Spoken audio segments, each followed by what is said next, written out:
So the understanding of what you are, whatever it is, ugly, beautiful, wicked, mischievous, the understanding of what you are without distortion, this is the beginning of virtue. Virtue is Now this we cannot do. Pay attention on complication. Pay attention on complication. You cannot feel what you are unless you stop to think. The moment we begin to think, who am I? You are wrong. Finish. That is the new process awakening. You are in the universe of becoming, not being. Universe of being need first the silence of the mind, and then become into our being. Then we realize that what is our relationship life? It is really limited, like tea and coffee in a thermos. That is also not limited. It is coming from outside. You can keep for the time being. If body is like a thermos holding us, if life is defined here or refined, how it can be limited? Then how we can make this limited life eternal? It is the experience of that being changes the whole planning of life.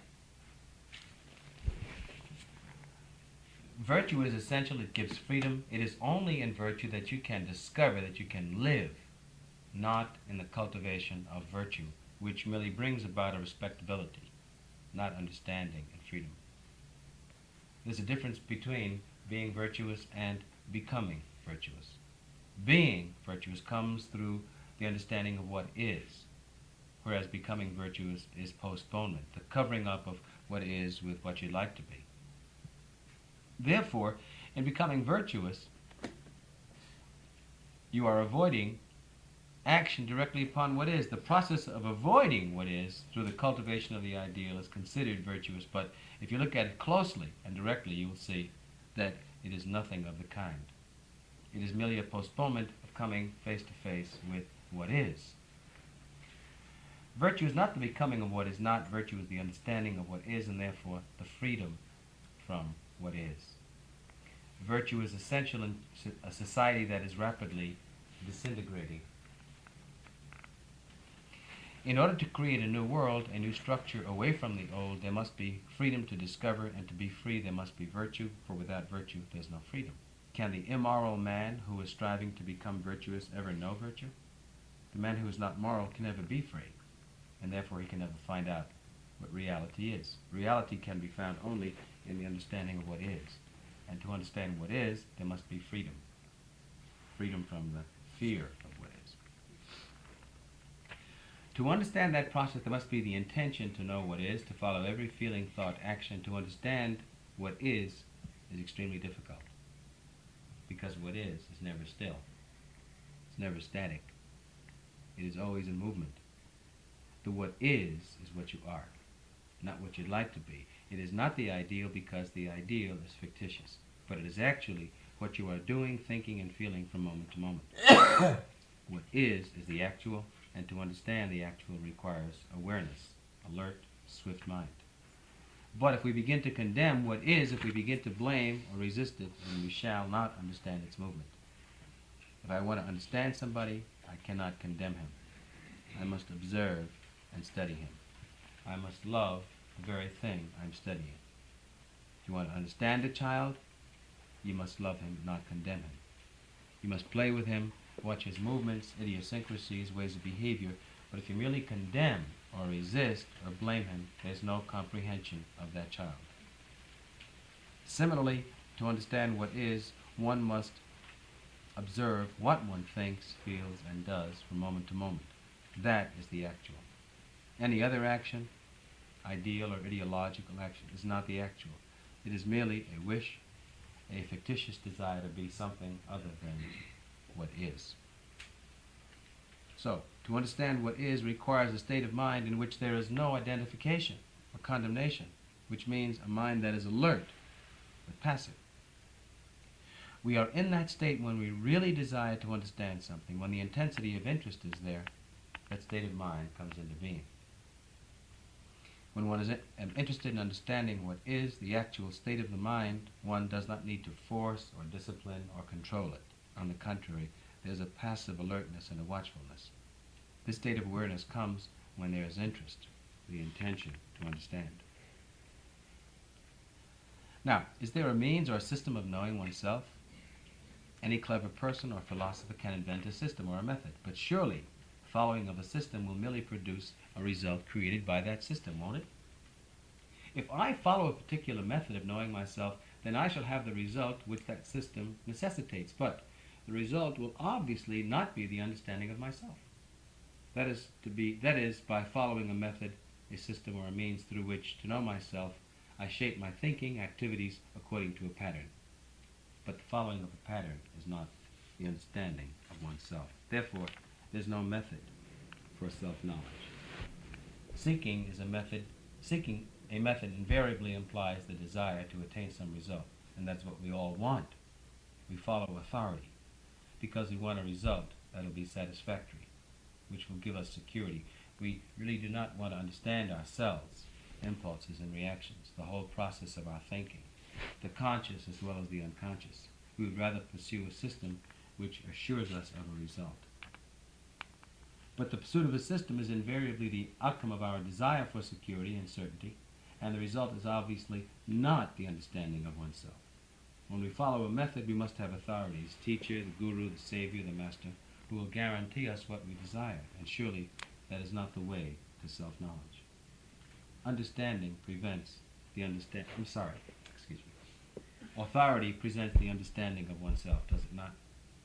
Under the shelter of an authority, a guide, you may temporarily have a sense of security or well-being, but that is not the understanding of the total process of oneself.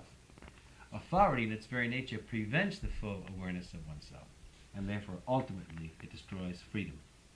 And in freedom alone, there can be creativeness. There can be creativeness only through self-knowledge. Most of us are not creative. We're repetitive machines.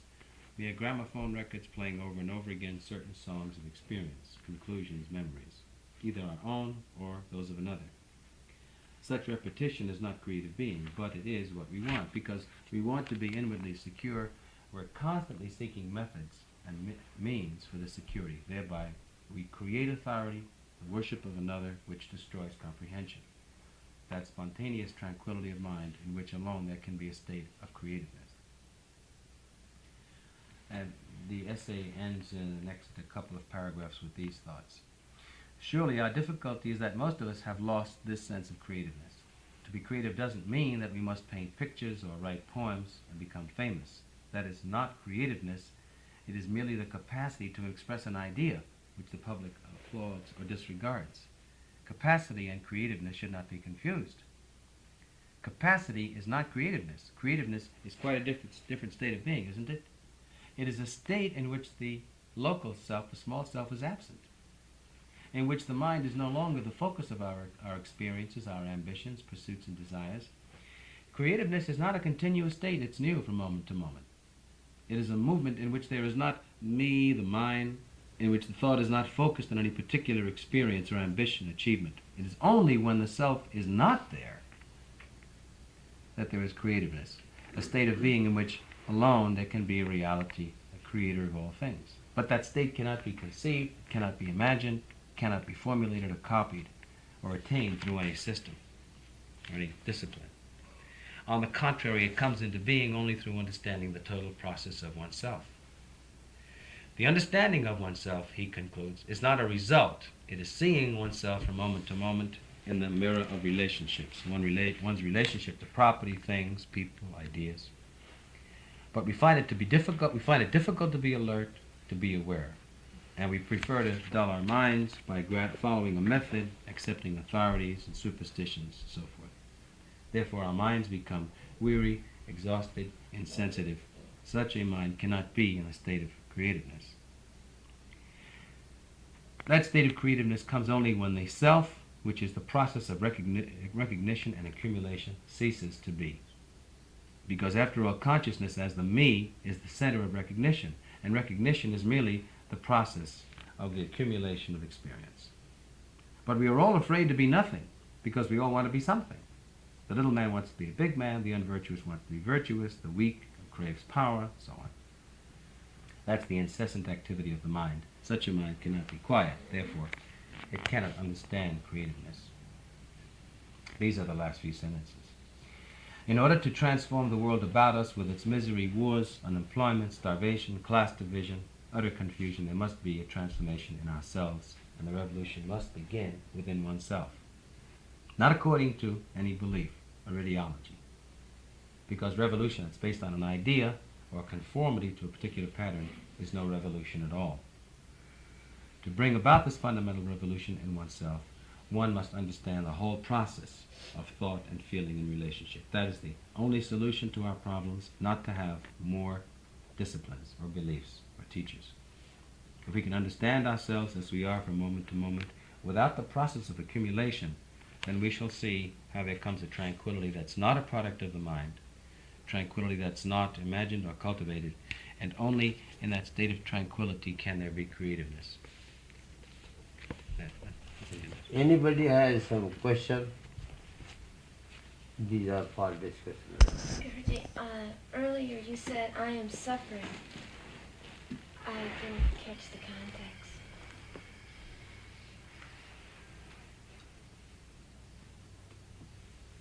Judge, will you tell what's here? Yeah, well, I think that Swamiji was saying that he's suffering because he sees so much ignorance and intolerance and ego and foolishness going on that bothers him. Don't you think it creates suffering when, suppose you are the mother, you are ready to pay the bill for your child in mental institute for electric shock treatment, and when your child comes here to meditate, you deny to pay the bill, that going to ashram, I will not take care of responsibility going in ashram, and you discourage, you means not, you are putting you in that like gestalt therapy. Don't you think it creates suffering for me?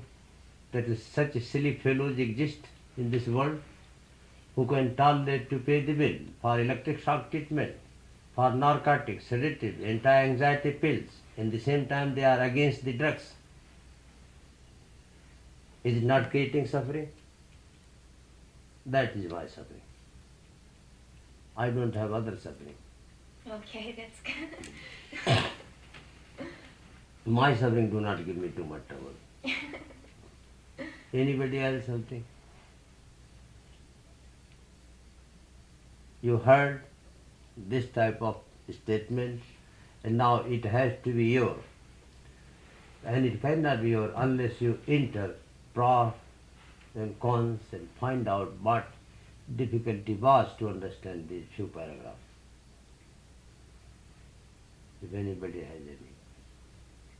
Yes, please. Guruji, throughout Krishnamurti's discourses, he mentions over and over again some of the possible dangers of becoming overly dependent on authoritative figures, whether it's ideologies, gurus, systems, teachers, and for a very good reason. But how does one balance a devotional attitude with that being independent or not being dependent on an authoritative figure? There are two types of devotion. One is practical and other is theoretical. Husband loves wife, wife loves husband. Without working out together in togetherness, it is a kind of selfish dependence. Selfish, not love. Many people come to me also, they write that they want Guru Seva. I say, aha, that is very lovely point. Guru Seva, service of teacher. If anybody tells, there are good people also, there are other also which have very far-reaching ulterior motive. I say, sure, Guru Seva, well, let me tell you another story, then you will understand. The story is very lovely. So some disciples came to take initiation. They were initiated. The day they were initiated, their name was in Karma Yoga list. Vyasanand Maharaj telling that you do this, you do this, you do this, you do this. Now they all were in trouble. Because in their home, some were on unemployment insurance, some were getting social welfare, never worked in their life. Now here they wanted heavenly ticket. Why not to have double gain? There were social welfare, here go to heaven. So you are the double cleverness is there hidden. Then they complain, Guru, that since I came here, I have never worked so hard in my life. And now morning to evening working. And what is this going on? I came here to have a little bit good time. And that is the hardest time I have in my life, in ashram. And I see gurus have very good time. Guru told, well, you are disciple. And gurus have, when you become guru, then you will have that type of time. They are working very hard, but they look like that. The disciple tells them, why don't you make me guru? I have no objection. That is called devotion. Then make me guru, I have no objection. They are coming to have easy life and they admit authority. This authoritarian view is a hallucination. Same man who admit you today guru can kill you tomorrow. Because his main aim is not guru. His main aim is own selfishness. Therefore they are there. Around the great gurus, how many people are there? Because there is, some gurus have free lodging, boarding available, they have to go. So they have very good time. No, such type of man cannot understand guru's work. And he cannot have true love either. When you work hard, realize, then you can pick up what guru is talking. Then there is true love. Then there is genuine love. Find out what I am talking. When you use practical wisdom, nobody can deceive you. There are large amount of disciples in many great gurus. And you will realize their devotion, their love is very superficial. It does not go too deep. It cannot be. Too deep will be love when we work together. We come to face challenge, a problem. Then we realize how he solved it. Then you have greatest devotion, greatest love. That means not to admit anybody that Guru has seen reality, therefore why I should work, it will come to mean anything. No, not that way. Nobody can eat for you. Nobody can sleep for you. Therefore the training program is that not to admit what I am doing. Like scientific program, it is program, this is test. And if you don't test, admit my authority, then you are lost. So genuine devotion comes. Do you think around Krishnamurti, people are less devoted to him? More devoted, believe it. Although he denied. Bhagavan Rajneesh, you read his book in Cassette, All Things, you see he always denied that he is not guru of anybody. At the same time, disciples are there. And I don't think every disciple has the same type of working capacity and work, but still his teaching is correct, that don't depend on anybody. At the same time, they depend. You depend completely when you practice. When you practice. When you don't practice, then also you depend. And then dependency, like take the wife and husband. One depend on the other. But this type of dependent called funny type of dependent. When you want that my husband or my wife should depend on me on such and such view, then she is independent. When you want this is the matter, she should not depend on me or he should not, that time she is dependent. So you are lost. Sometimes you are tired, you want nobody should be on my back. That is time their whole family on your back. And when you want today I am free, anybody can be on my back. Nobody want you. This type of figure is called this mutual misunderstanding and mutual exploitation. Mutual exploitation. Husband and wife also not free, believe it or not. On the name of love, what is sometimes going on cunning business and very difficult to come out. You can come out with other people easily, but once you are married, not easy to come out. Divorce is not answer. If you marry, same trouble will be created with another wife.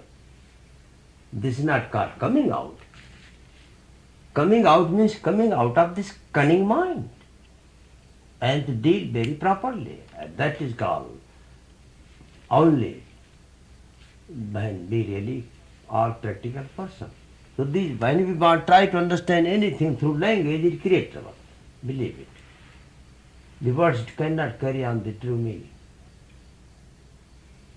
When we work very hard, that time really we have very good relationship.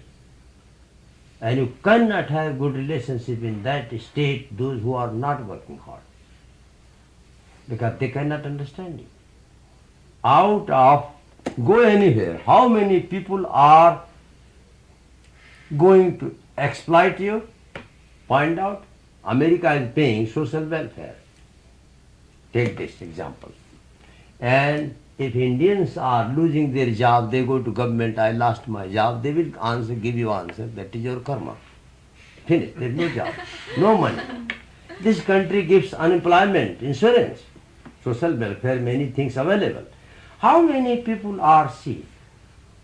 Collect 100, out of 100 you will find 80% are insincere people, they want to collect that, they want to be fired, so they should get out. Is this called helping government and helping taxpayers and helping people? No. This is called exploitation. They want to be fired. I will not tell you one name.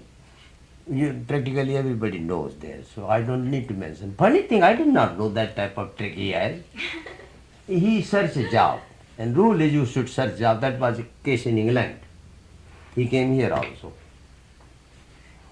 So you have to work. And after few, there is a certain rule how long you should work. Then you should be fired. Then you get that. It lasts 26 months. Then you should search another job. Then you should be, that was his whole life. What a tricky life. He goes to job. Then after when time is over, then he go to the boss. That, sir, next tomorrow is coming Monday. Yes. I have to go to clinic. So I want to leave. What type of clinic? That is psychedelic clinic. Oh my goodness, boss is telling, what type of psychedelic? You know nothing, just heroin addicted I was. He fired right away. He's fired, finished, on the name of clinic. Now he go to government, I have been fired. Government pay money. Then he get again job. What sincerity is here? Don't you think it is exploitation of your own money? And politicians have to do that, because if they don't do, this is called the democracy on purchasing votes. I am asking you honestly that democracy can exist on purchasing votes, but you have to purchase your vote. Otherwise nobody will give them vote. So we have to meditate, we do practice, and to make the true democracy, we all responsible for that, no one person. A spiritual institute or any, why there is a large number become like a sheep follower, because there is something available. But that he means that they have authority figure. Once you work, you love. You love your guru more. Believe it. See here in the ashram, anywhere you see, those who work hard, they love more. And those who do not work hard, I know their love. I am afraid of their love. I am not afraid of anybody's anger. If work hard, you shout against me, that it does not disturb me. But those who love and want to do nothing, and I am feeling very difficulty how to tell them to get up and to bring one glass of water. They cannot do that either. Any other question? There were four things that you mentioned. There were friendship, compassion, entertainment. Manina bhushita sarpa kim sauna bhayankara durjana parihartabhya vidya alankritopisham chanak. Wicked man should be avoided. He might have many degrees and diplomas, education, position, keep away. Durjana, wicked man, parihartabhya vidya alankritopisham, might be educated highly and many degree diploma. Then he write, Manina bhujita sarpa kimasavna bhayankara, decorate with various ornament, laser beam and this all diamond and a cobra. Is he not dangerous? That means. So, wicked person, neither friendship nor animosity. Both are dangerous. If you take friendship, burning charcoal, it will burn you. If you cold, it will blacken you. So this is called neutrality. No opposition and no involvement. This is called neutrality. Because they can be after you without any reason. And that is very important to live in the world.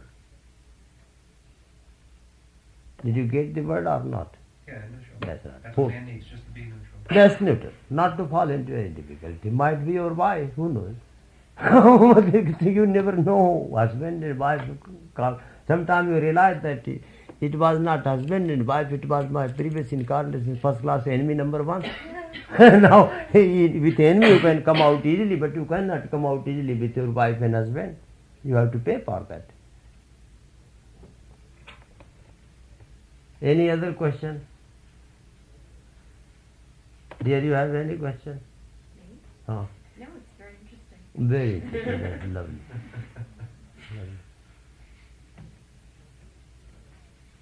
Okay, close your eyes. Just relax. First step, watch, feel your body from head to the feet. Just feel. Not think about body. Not try to know anything. No, just feel it. Just feel how this body is operating.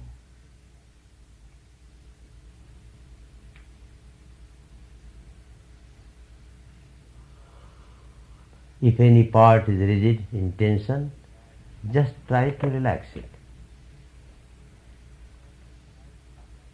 Now feel how this body is breathing. Give full freedom to your body to breathe. You are entering into your awareness.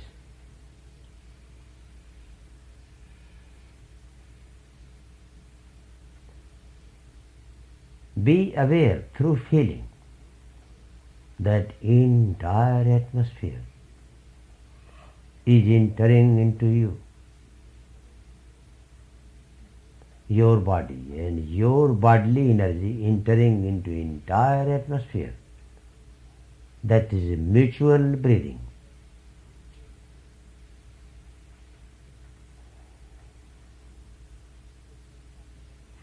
The ocean of energy reaches up to the peak, climax into you when you breathe in. Then this peak, climax goes back into the outside universe.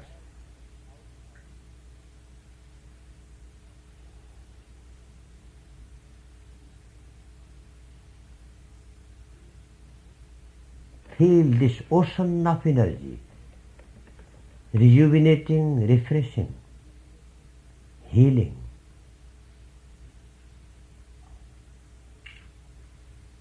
Self-awareness.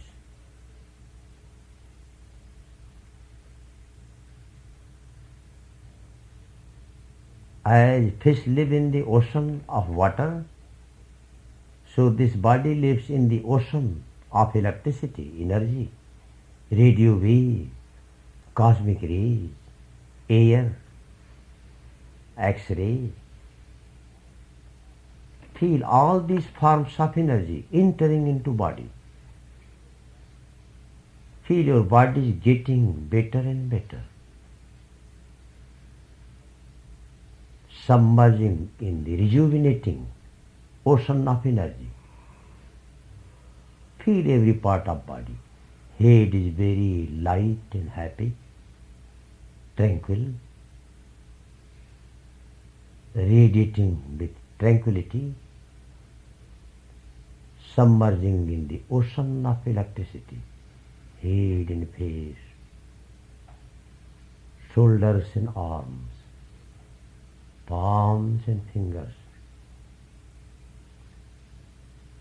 chest and abdomen, legs, feet and toes. Feel as ocean has mighty waves, so this ocean of energy, fantastic waves, but these waves are very soothing.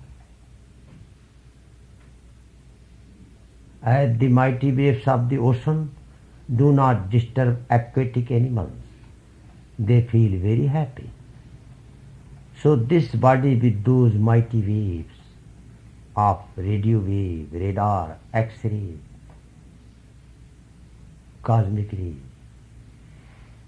is very tranquil and happy.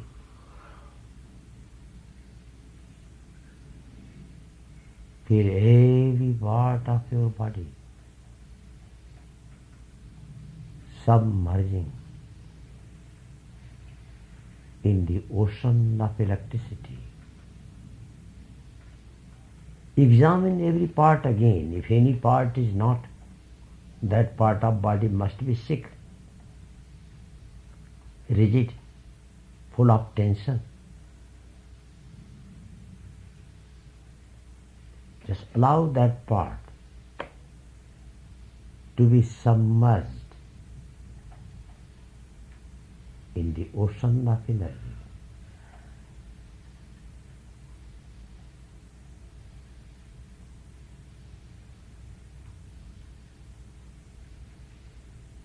Feel everywhere in and around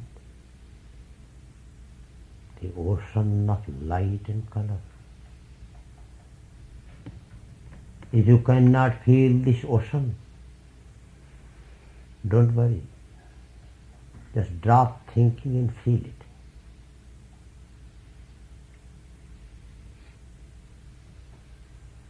Very lovely, soothing, calming wave.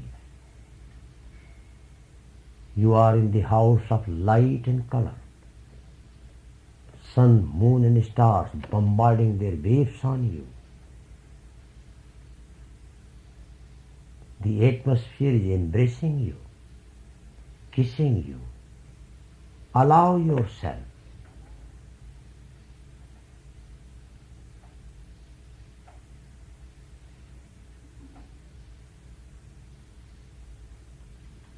Listen to this inner music vibrating everywhere.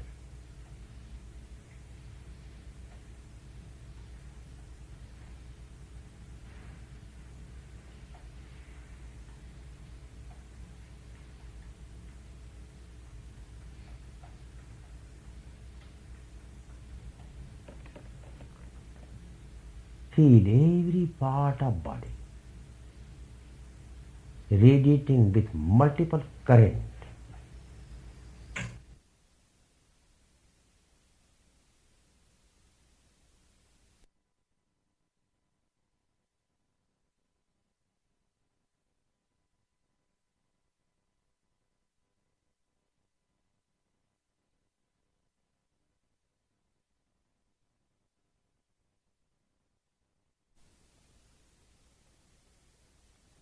And phenomenon,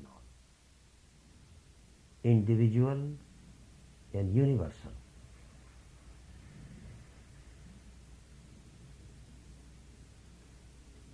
Feel you are equally present everywhere.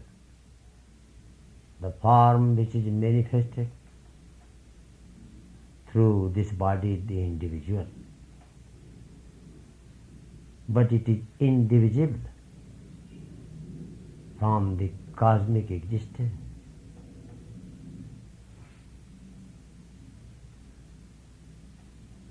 Feel you are part and parcel of nature.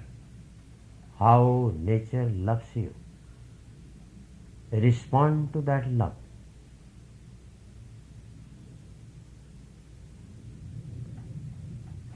Recognition of the love of nature is the reception of the grace and blessings. You receive this love with great love.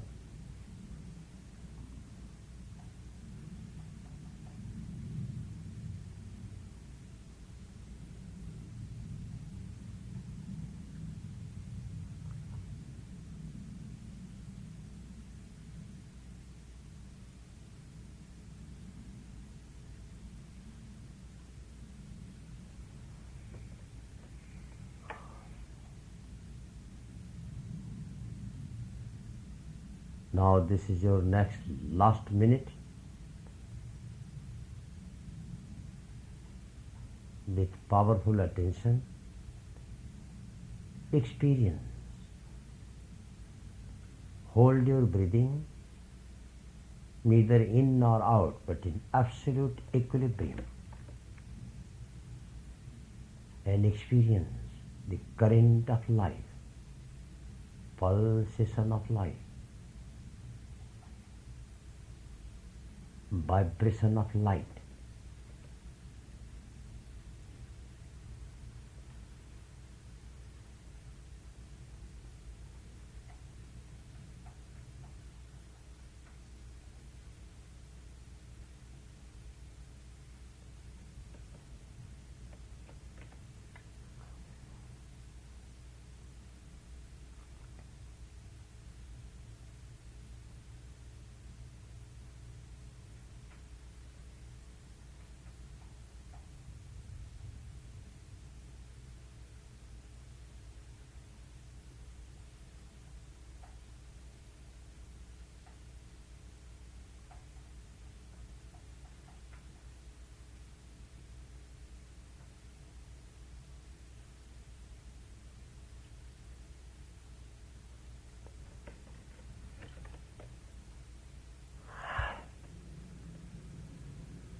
Feeling is healing. Feel how these waves healing our body, mind and spirit. Atmosphere.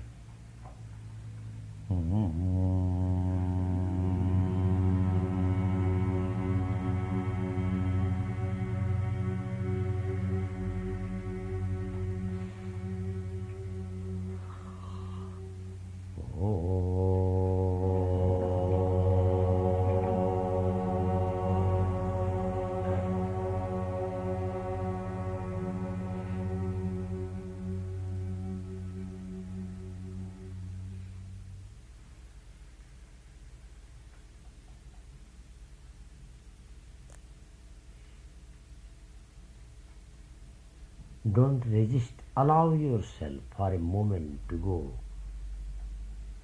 in and in. Allow your mind to submerge. Even if it submerges for a moment, it will reveal tranquility, natural tranquility. Om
पिता तुमेवा तुमेव बन्धु सखा तुमेवा तुमेव विद्या नैनं तुमेवा तुमेव सर्वं मम देव देवा ॐ शान्ति शान्ति शान्तिः